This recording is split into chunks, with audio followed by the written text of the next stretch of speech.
बिस्मिल्लाहिर्रहमानिर्रहीम। Dear class 10, आज हमारा second unit Chinese new years के जो लास्ट वाले दो पैराग्राफ हैं वो हम देखते हैं।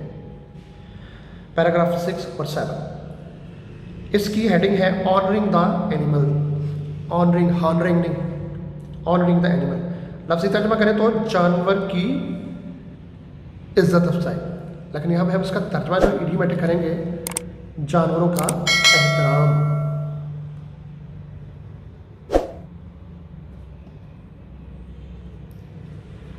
ये किस लिहाज से जानवरों का एहतराम करते हैं वो देखते हैं इस यूनिट में। Every year is associated with one of the 12 animals of the Chinese zodiac. Zodiac कहते हैं बुर्ज को। ये कौन से बुर्ज होते हैं? आपने अक्सर मैगजीन्स, न्यूज़पेपर्स वगैरह में देखा होगा जी आपका हफ्ता कैसे गुजरेगा, और फिर एक पर्टिकुलर डेट को पैदा होने वाले लोगों को बताया होता है जी आपका स्टार ये है। वो जो एक्चुअली जो स्टार है उसे बुर्ज का नाम दिया गया है, जैसे कैंसर, स्कॉर्पियो, लियो वगैरह वगैरह वगैरह। ये चूँकि 12 एनिमल्स के नाम पे उन्होंने रखे हुए हैं, तो इसलिए 12 चाइनीज़ ज़ोडिक जो है ना उसका हिसाब से उन्होंने रखा हुआ है। तो एवरी ईयर इज़ एसोसिएटेड, हर साल जो है वो वाबस्ता है with one of the 12 animals, 12 जानवरों में से एक जानवर के साथ, ऑफ द चाइनीज ज़ोडिक, चीनियों के बुर्ज में से। These animals are often represented in decoration, और इन जानवरों की नुमाइंदगी, रिप्रेजेंट करना नुमाइंदगी, अक्सर डेकोरेशन, सजावट, आराइश की सूरत में होती है। ठीक है, और ये रिप्रेजेंट करना, नुमाइंदगी करना, इन जानवरों की नुमाइंदगी अक्सर डेकोरेशन की सूरत में, आराइश की सूरत में, सजावट की सूरत में होती है। Some people believe, कुछ लोगों का ये अकीदा है, that those born during the year of a particular animal, कि वो लोग जो एक मखसूस जानवर के साल में पैदा होते हैं, पर्टिकुलर ख़ास मखसूस। चीनियों का वैसे क्या होता है कि 12 साल का एक पूरा साइकिल चलता है, और हर साल को वो एक जानवर के नाम पर मंसूब कर देते हैं कि ये साल जो है, मतलब कि स्नेक का साल है, ये गोट का साल है, और ये फलां का साल है वगैरह वगैरह। तो ये हर साल को उन्होंने एक मखसूस जानवर के नाम से वाबस्ता किया होता है। उनका अकीदा ये है कि एक ख़ास जानवर के नाम से मंसूब जो साल होता है, कोई शख्स अगर उस साल में पैदा हो जाए तो उसमें उस जानवर वाली खसूसियात होती है।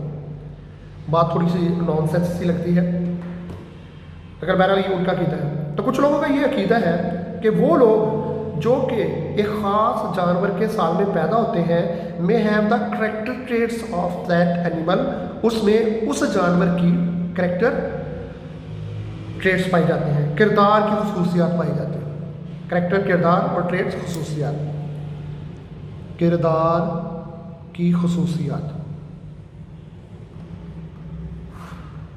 तो कुछ लोगों का ये अकीदा है कि वो लोग जो एक ख़ास जानवर के साल में पैदा होते हैं, उनमें उस जानवर की किरदार की खसूसियात जो है वो पाई जाती है। अच्छा, इसी से रिलेटेड आपने उसने क्वेश्चन भी पूछा है कि Chinese belief about people having character traits of animals affect our an opinion, कि आपके ख्याल में कि ये जो अकीदा है वो उस ख़ास साल में पैदा होने वाला जानवर वही खसूसियात का हमल होगा, ये एक हकीकत है या फिर एक राय है?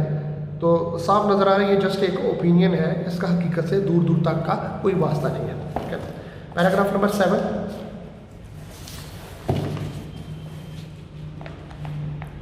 Chinese new year is a time, चीनियों का नया साल ये वो वक्त है when the family should come together, जब ख़ानदान के अफराद को कम टुगेदर, इकट्ठे होना चाहिए, एक दूसरे के पास आना चाहिए, in order to give thanks for the year that has passed, गुजरे हुए साल की शुक्रगुजारी के लिए, इन ऑर्डर टू के लिए, द ईयर दैट पास्ड, वो साल जो गुजर गया, गुजरे हुए साल के शुक्रगुजारी के लिए चीनी ख़ानदानों को एक दूसरे के पास आना चाहिए। और क्या करना चाहिए? एंड रेनविगोरेट देमसेल्व्स, रेनविगोरेट करना, स्ट्रेंथन करना, ताकत बढ़ाना, और दोबारा ताकत, हौसला बढ़ाएं फॉर द कमिंग ईयर, आने वाले साल के, और आने वाले साल के लिए ताकत को, अपनी पावर को, कुव्वत को बढ़ाने के लिए। थीम देख लें।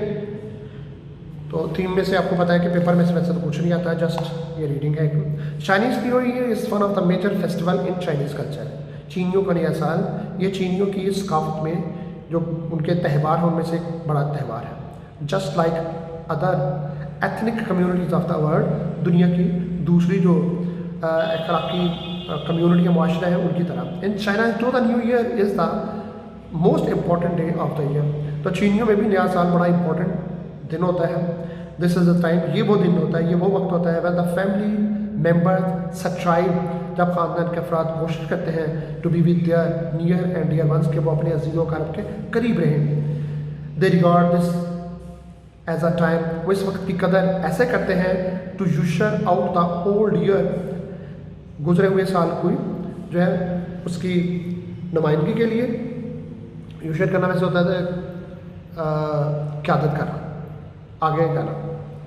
And welcome the new year, नए साल की खुश आमदीद कहने के लिए, with great festivities and merry making, खुशियों और मुसरतों के साथ। ओके बच्चों, आज हमारा सेकंड यूनिट भी ख़त्म हो गया है।